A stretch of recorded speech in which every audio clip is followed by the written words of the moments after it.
Benz Mercedes नाम की एक ब्रांड आपने सुना होगा, बहुत महंगी कारें होती हैं, लग्जरी कारें होती हैं।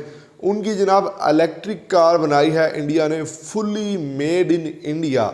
यानी आप समझ लें कि मैं अगर आपको आप झटकी अंदाज में बात बताऊं तो एक किल काबले से लेकर मुकम्मल गाड़ी मुकम्मल की मुकम्मल इंडिया मेड है और इंडिया में बनाई गई है और अब इंडिया उसे दुनिया में एक्सपोर्ट करने जा रहा है। दिल्ली में बना रहे हैं जी, मुंबई और दिल्ली में बना रहे हैं, तो हम भी काफ़ी चीज़ें बना रहे हैं। एक नई कोई आटे की लाइन तो अभी ख़त्म हुई है। रियल स्टेट में हमारे जो लोग हैं वो इन्वेस्ट करने वाले हैं, जबकि उनके जो टाटा सर हैं, इसके अलावा अंबानी साहब हैं, वो टेक्नोलॉजी में इन्वेस्ट कर रहे हैं। और हम कहाँ खड़े हैं? हमें आज तक यही है कि एनबीपी का जनाब हानेवाल में एटीएम लगा और हमने उसका इफ्तिताह किया। ये हमारी तरजीहात हैं और हम यहाँ खड़े हैं। पाकिस्तान के अगले 20-30 साल क्या होता है, इससे ज़्यादा लगे तब तक मैन्युफैक्चर नहीं कर सकता। अगर इंडिया इसको मैन्युफैक्चर कर रहा है तो ये तो बड़ी बात है। हमारा अब मैन्युफैक्चर करने लग गया, स्टार्ट कर लिया। अच्छा, मैन्युफैक्चर। एक तस्वीर जिसमें देखा जा सकता था कि भारत में तैयार की जाने वाली इलेक्ट्रिक गाड़ी की तकरीबन रूनुमाई है और दूसरी तरफ पाकिस्तान में किसी मजहबी शख्स ने अपनी बाइक को एक जहाज की सूरत में तरतीब दिया है और इसका ताल्लुक पाकिस्तान से है। इसके जायजे पर इमरान रियाज खान की जानिब से तबसरा किया गया है। याद रहे कि भारत में आज तक कोई मार्शल नहीं लगा, हमेशा जमहूरी हुकूमतें ही चलती रही हैं। अलबत्ता नरेंद्र मोदी की हुकूमत को ह्यूमन राइट्स के हवाले से बदतरीन हुकूमत जरूर कहा जाता है, लेकिन इसके बावजूद भारत हालिया चंद सालों में तरक्की की जो मनाजिल तय कर रहा है और जिस तरीके से भारत ने अपनी मार्केट को इवॉल्व किया है, अब पाकिस्तान का बदकिस्मती से इससे कोई मुकाबला नहीं। नमस्कार दोस्तों, इंडिया ने कार मैन्युफैक्चर में बहुत से देशों को पीछे छोड़ दिया है। इंडिया की अपनी टाटा और महिंद्रा जैसी कार ब्रांड्स दुनिया में छाने को तैयार है। टाटा हो या महिंद्रा हो, इनकी गाड़ियां दुनिया की दूसरी गाड़ियों से कम नहीं है। नितिन गडकरी जी ने भी कहा है कि इंडिया की गाड़ियों को आने वाले समय में पूरी तरह से इलेक्ट्रीफाई करना है। आपको तो पता ही होगा, टेस्ला जैसी इलेक्ट्रिक कार्स की ब्रांड थोड़े दिन पहले इंडिया आई थी, मगर इंडिया में अपनी शर्तों पर अपनी कार्स बेचना चाहती थी। तब नितिन गडकरी जी ने उन्हें साफ मना कर दिया था और इंडिया की शर्तों पर काम करने को कहा था। बड़ी बड़ी कार ब्रांड्स इंडिया के साथ मिलकर काम करना चाहती है। उनमें से ही जर्मन ब्रांड्स मर्सिडीज है, जो लग्जरी कार बनाने में जानी जाती है। इंडिया में अपनी पहली made in India fully electricity car launch कर दी है। अब मर्सिडीज जैसी ब्रांड इंडिया में गाड़ियां बना रही हैं, तो पाकिस्तानियों को मिर्चें तो लगनी ही है।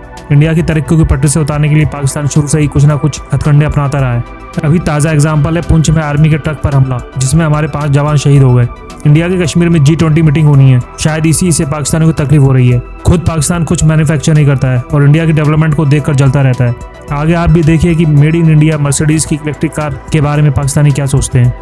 हमारे चैनल को सब्सक्राइब करें और बेल आइकन दबाएं। बात करें इंडिया की एक गाड़ी का मैन्युफैक्चरिंग किया, जो जर्मनी में ऑलरेडी जो है स्पोर्ट गाड़ी वो मैन्युफैक्चर, अब इंडिया खुद मैन्युफैक्चर कर। मैं आपको गाड़ी दिखाता हूँ, फिर आप मुझे फिर बताइएगा कि आपको गाड़ी कैसी लगी। जी ज़रूर, श्योर।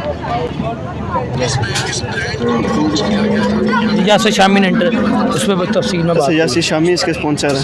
नहीं, वो बता रहा है। अच्छा, बता, डिटेल बता रहा है। अच्छा, मुझे बताइए सर, ये कैसे गाड़ी है? मर्सिडीज़ के पहले जर्मनी में मैन्युफैक्चर हो स्पोर्ट गाड़ी, अब वो अपने मुल्क में मैन्युफैक्चर कर रहे हैं इस गाड़ी। सबसे पहले तो जो बेंज गाड़ी है वो जर्मनी की है ना? हाँ, जर्मनी की है। बहुत अच्छी कार है, मैं इसका खुद बहुत बड़ा फ़ैन हूँ। मैंने कहा चलो अमीर हो गए बेंज गाड़ी लेंगे, बट किस्मत में शायद मंजूर नहीं है, बट अल्लाह उम्मीद तो है कि लेंगे गाड़ी। बट अगर इंडिया इसको मैन्युफैक्चर कर रहा है तो ये तो बड़ी बात है। हमारा अब मैन्युफैक्चर करने लग गया, स्टार्ट कर लिया। अच्छा, मैन्युफैक्चर कर लिया उन्होंने? हाँ, स्टार्ट कर दिया। ये तो बेंज बहुत अच्छी गाड़ी है, बट इनके कज़न के पास भी है।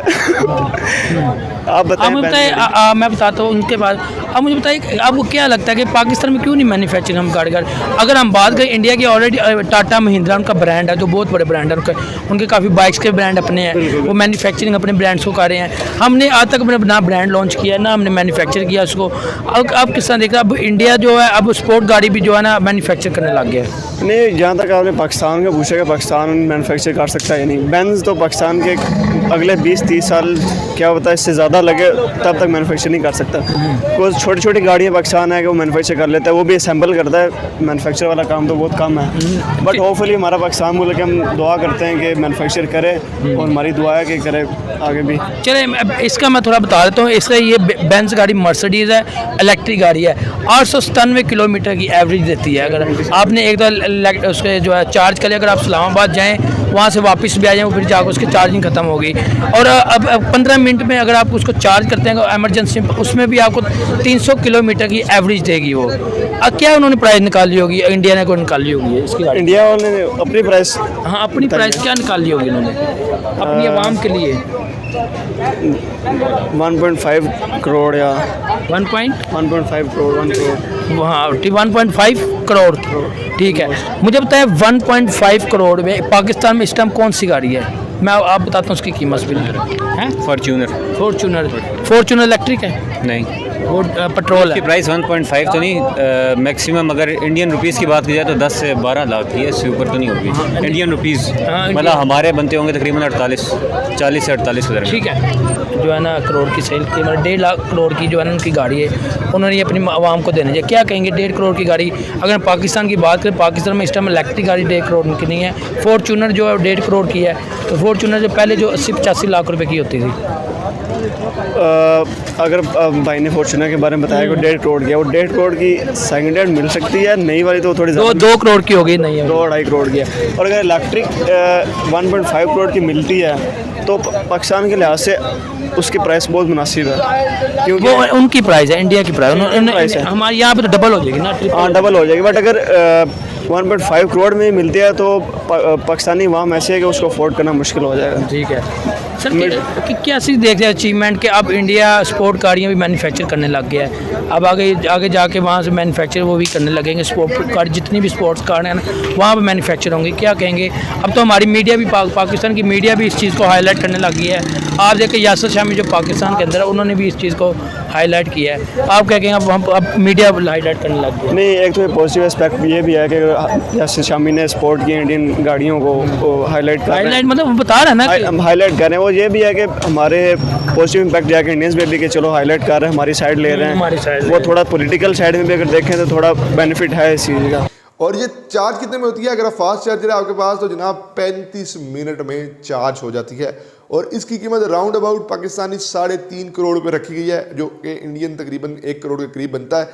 मेरा ख्याल है ये बहुत बड़ा बेनिफिट है इंडिया के पास, और इंडिया इस वक्त यही तो उनकी तरजीहात थी। मैं आपको कहता हूँ कि इंडिया ने सिर्फ वो एक मजहबी रुझान नहीं रखा मोदी ने, हम इंडिया को हिंदुइज़्म पे लेके आएंगे या इस तरह की बातें उसने की थी, लेकिन वो उन्हें फ़कत वोट लेने के लिए की थी। दरअसल मोदी ने इकानमी पे बहुत ज़्यादा फोकस किया है, और इस वक्त इंडिया 2 बिलियनर के साथ दुनिया के टॉप ममालिक में से है। और हमारे पास 1 बिलियनर भी नहीं है, मलिक रियाज जैसे बिलियनर हैं, लेकिन वो दुनिया के टॉप बिलियनर में से नहीं आते। रियल स्टेट में हमारे जो लोग हैं वो इन्वेस्ट करने वाले हैं, जबकि उनके जो टाटा सर हैं, इसके अलावा अंबानी साहब हैं, वो टेक्नोलॉजी में इन्वेस्ट कर रहे हैं। और हम कहाँ खड़े हैं?